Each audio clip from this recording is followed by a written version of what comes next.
Hi friends, ಎಲ್ಲರೂ ಹೇಗಿದ್ದೀರಾ? Welcome back to our YouTube channel. Friends, ನಾನು ಈ ಒಂದು ವಿಡಿಯೋನ ಈವ್ನಿಂಗ್ ಟೈಮಲ್ಲಿ ಸ್ಟಡಿ ಮಾಡಿರೋವಂತಹ ವಿಡಿಯೋನ ಅಪ್ಲೋಡ್ ಮಾಡಿದ್ದೀನಿ.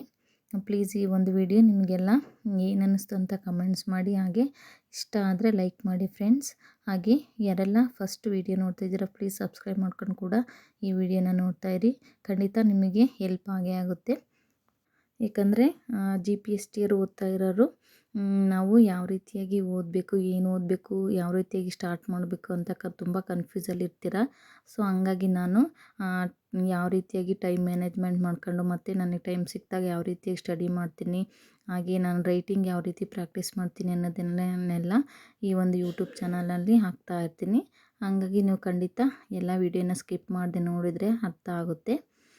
ನಾನು ಸಂಜೆ ಎಲ್ಲ ಕೆಲಸನೆಲ್ಲ ಮುಗಿಸ್ಕೊಂಡು ಸಂಜೆ ಟೀ ಕುಡ್ಕೊಂಡು ಹಾಗೆ ಸ್ವಲ್ಪ ಸ್ನ್ಯಾಕ್ಸ್ ಏನಾದರೂ ತಿನ್ಕೊಂಡು ನಾನು ಮತ್ತೆ 6 ಗಂಟೆಯಿಂದ 8 ಗಂಟೆ ತನಕ ನಾನು ಸ್ಟಡಿ ಮಾಡ್ಕೋತೀನಿ. ಮತ್ತು ಮಧ್ಯಾಹ್ನನೂ ಸ್ವಲ್ಪ ನನಗೆ ಟೈಮ್ ಸಿಕ್ಕರೆ 1-2 ಗಂಟೆ ಓದಿರ್ತೀನಿ ಅಥವಾ 1 ಗಂಟೆ ಬರೆದಿರ್ತೀನಿ. ಹಂಗಾಗಿ ನನಗೆ ರೈಟಿಂಗು ಕೂಡ ಪ್ರಾಕ್ಟೀಸ್ ಆಗ್ತಾಯಿದೆ, ಅದ್ರ ಜೊತೆಗೆ ಸ್ಟಡಿನೂ ಕೂಡ ಚೆನ್ನಾಗಿ ಆಗ್ತಾಯಿದೆ. ಸೊ ಹಂಗಾಗಿ ನಾನು ಯಾವ ರೀತಿಯಾಗಿ ಓದ್ತಾ ಇದ್ದೀನಿ ಅನ್ನೋದನ್ನು ನಿಮಗೊಂದು ಸ್ವಲ್ಪ ಶೇರ್ ಮಾಡ್ತಾಯಿದ್ದೀನಿ ಅಷ್ಟೇ.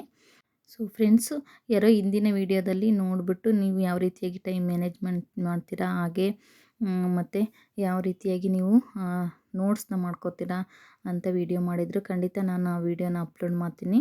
ನಾನು ಯಾವ ರೀತಿಯಾಗಿ ವಿಡಿಯೋ ಮಾಡ್ತೀನಿ ಅನ್ನೋದನ್ನು ನಿಮಗೆ ತೋರಿಸ್ತೀನಿ ಕೂಡ. ನಾನು ಸಂಜೆ ಏನು ಮಾಡಿದೆ ಈವ್ನಿಂಗಲ್ಲಿ ಅಂದರೆ, ಮಧ್ಯಾಹ್ನ ಬರೆದಿದ್ನಲ್ವ ನೋಟ್ಸ್ನ, ಅದನ್ನು ಒಂದು ಸಲ ರಿವಿಷನ್ ಮಾಡಿಕೊಂಡೆ.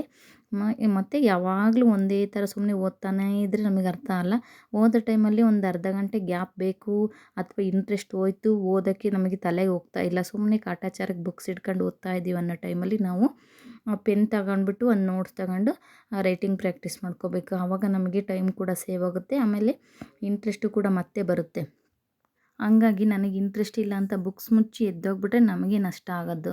ಸೊ ಅದಕ್ಕೆ ನಾನೇನು ಮಾಡ್ತೀನಿ, ಓದ್ತಾ ತಲೆಗೆ ಹೋಗ್ತಾ ಇಲ್ಲ, ಸಾಕು, ಒಂಥರ ಟೆನ್ಷನ್ ಅನ್ನಿಸ್ತಾ ಐತಿ, ನೆನಪಿಗೆ ಹೋಗ್ತಾ ಇಲ್ಲ, ಅದು ಇದು ಎಲ್ಲ ಕನ್ಫ್ಯೂಸ್ ಆಗ್ತಾ ಐತಿ ಅನ್ನೋ ಟೈಮಲ್ಲಿ ನಾನು ಬುಕ್ಸ್ ಮುಚ್ಚಿಬಿಟ್ಟು ನಂತರ ನಾನು ಎಲ್ಲಿಗೆ ನಿಲ್ಲಿಸಿದ್ನೋ ರೈಟಿಂಗ್ ಪ್ರಾಕ್ಟೀಸ್ನ ಮತ್ತೆ ಅಲ್ಲಿಂದ ಕಂಟಿನ್ಯೂ ಮಾಡ್ತೀನಿ.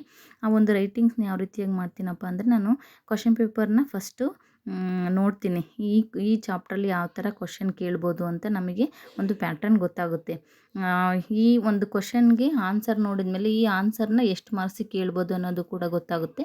ಸೊ ಹಂಗಾಗಿ ನಾವು ಖಂಡಿತ ಎಲ್ಲೂ ಕೂಡ ನಾವು ನೆಗ್ಲೆಕ್ಟ್ ಮಾಡೋಕ್ಕೆ ಹೋಗಲೇಬಾರ್ದು. ಹಾಗೆ ಇದನ್ನು ಕೇಳಲ್ಲ ಬಿಡು, ಇದನ್ನ ಯಾಕೆ ಕೇಳ್ತಾರೆ, ಇದನ್ನು ಓದಲಿಲ್ಲ ಅಂದರೆ ಆಯಿತು ಬೇರೆದು ಓದೋಣ ಅಂತ ನಾವು ಯಾವುದನ್ನು ಕೂಡ ನೆಗ್ಲೆಕ್ಟ್ ಮಾಡೋಕ್ಕೆ ಹೋಗಲೇಬಾರ್ದು.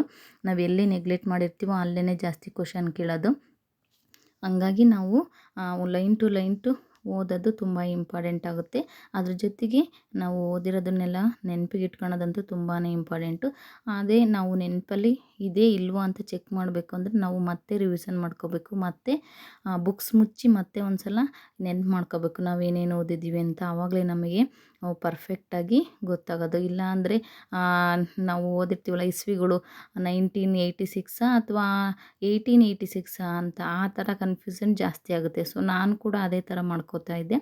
ಹಾಗಾಗಿ ಆ ಟೈಮಲ್ಲಿ ನಮಗೆ ಡೌಟ್ ಬಂತಂದರೆ 1986 ಅಥವಾ 1886 ಅಂತ ಕನ್ಫ್ಯೂಸ್ ಆಗಿಬಿಡುತ್ತೆ. ಆ ಟೈಮಲ್ಲಿ ನಾವು ಮತ್ತೆ ಅದೇ ಇಸ್ವಿನ ಇನ್ನೊಂದು ಸಲ ರಿವಿಷನ್ ಮಾಡ್ಕೋಬೇಕು. ಆವಾಗ ಪಕ್ಕ ನಮಗೆ ತಲೆಗೆ ಉಳಿತೆ. ಅದೇ ಥರ ನಾವು ಸ್ಟಡಿನ ಕಂಟಿನ್ಯೂ ಮಾಡಿದರೆ ಮಾತ್ರ ನಾವು GPST ಜಾಬ್ ಮಾಡ್ಕೊಳೋಕ್ಕೆ ಸಾಧ್ಯ ಆಗುತ್ತೆ.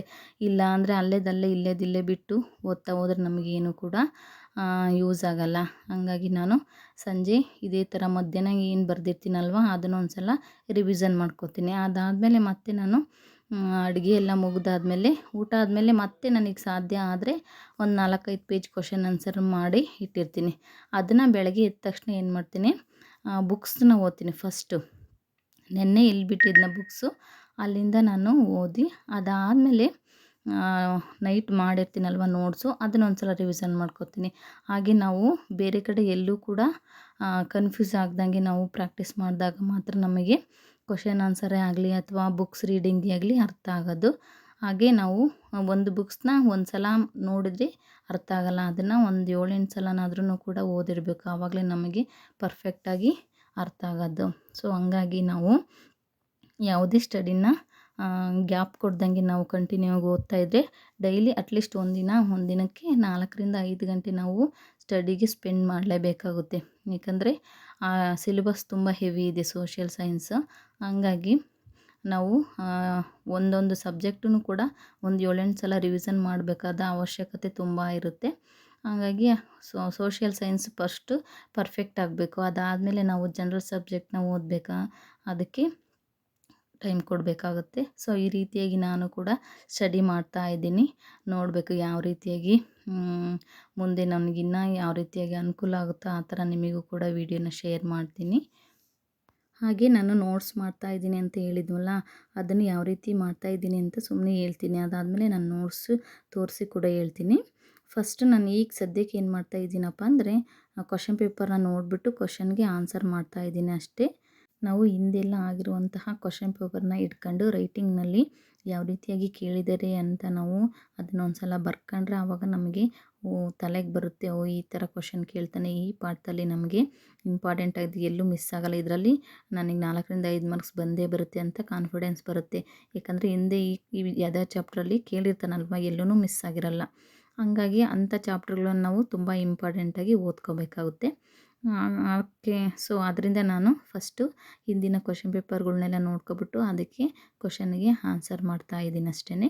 ಅದಾದಮೇಲೆ ನಾನು ಇದು ಅಭ್ಯಾಸದಲ್ಲಿರುವಂಥ ಪ್ರಶ್ನೆಗೆ ಆನ್ಸರ್ಗಳನ್ನ ಮಾಡ್ತಾಯಿದ್ದೀನಿ. ಈಗ ಅವನ್ನ ಯಾಕೆ ಮಾಡ್ತಾಯಿಲ್ಲಪ್ಪ ಅಭ್ಯಾಸದ ಪ್ರಶ್ನೆಗಳನ್ನ ಅಂದರೆ, ಈಗ ಸದ್ಯಕ್ಕಿನ್ನ ಅದ್ರ ಜೊತೆಗೆ ಓದ್ತಾ ಇದ್ದೀನಿ ಬುಕ್ಸ್ ಓದಿ ಓದಿದಾದಮೇಲೆ ಅಭ್ಯಾಸದಲ್ಲಿರುವಂಥ ಕ್ವಷನ್ಗೆ ನಮಗೆ ಆನ್ಸರ್ ಹೊಳಿತೈತಿ. ಅದಾದಮೇಲೆ ಮತ್ತೆ ಇನ್ನೊಂದು ಸಲ ನಾವು ಭಾಷಾಭ್ಯಾಸದ ಕ್ವಷನ್ಗಳು ನೋಡಿಬಿಟ್ಟು ಮತ್ತೆ ನಾವು ಆನ್ಸರ್ನ ಓದ್ತಾ ಇದ್ದಾಗ ನಮಗೆ ಇನ್ನೂ ಒಂದು ಸಲ ರಿವಿಷನ್ ಆಗುತ್ತೆ. ಸೊ ಹಂಗಾಗಿ ಈ ಕಡೆ ರೈಟಿಂಗು ಕೂಡ ಪ್ರಾಕ್ಟೀಸ್ ಆಗ್ತಾ ಇರುತ್ತೆ, ಜೊತೆಗೆ ತಲೆಗೆ ಆನ್ಸರು ಕೂಡ ಉಳಿತೈತೆ.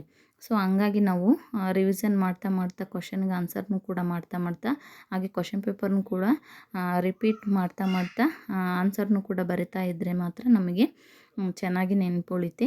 ಈ ರೀತಿಯಾಗಿ ನಾನು ಟ್ರಿಕ್ಸ್ನ ಬಳಸ್ಕೊಂಡು GPSಗೆ ಸ್ಟಡಿ ಮಾಡ್ತಾಯಿದ್ದೀನಿ. ನೀವೆಲ್ಲ ಯಾವ ರೀತಿಯಾಗಿ ಸ್ಟಡಿ ಮಾಡ್ತಾ ಇದ್ದೀರಾ ಅಂತ ನನಗೂ ಕೂಡ ಕಾಮೆಂಟ್ಸ್ ಮಾಡಿ ಹೇಳಿ ಫ್ರೆಂಡ್ಸ್. ಹಾಗೆ ನಾನು ಕೂಡ ಫ್ಯಾಮಿಲಿ ಜೊತೆಗೆ ಹಾಗೂ ಎಲ್ಲ ಕೆಲಸಗಳ ಜೊತೆಗೂ ಕೂಡ ನಾನು ಯಾವ ರೀತಿಯಾಗಿ ಸ್ಟಡಿ ಮಾಡ್ತೀನಿ ಅಂತ ನಿಮಗೆ ಟೈಮ್ ಮ್ಯಾನೇಜ್ಮೆಂಟ್ ಬಗ್ಗೆನೂ ಕೂಡ ನೆಕ್ಸ್ಟ್ ವೀಡಿಯೋದಲ್ಲಿ ಮಾಡಿ ಹಾಕ್ತೀನಿ. ಇದೇ ಥರ ಮತ್ತೊಂದು ಇನ್ಸ್ಪಿರೇಷನ್ ವೀಡಿಯೋದಲ್ಲಿ ಸಿಗ್ತೀನಿ. ಅಲ್ಲಿವರೆಗೂ ಬಾಯ್, ಟೇಕ್ ಕೇರ್.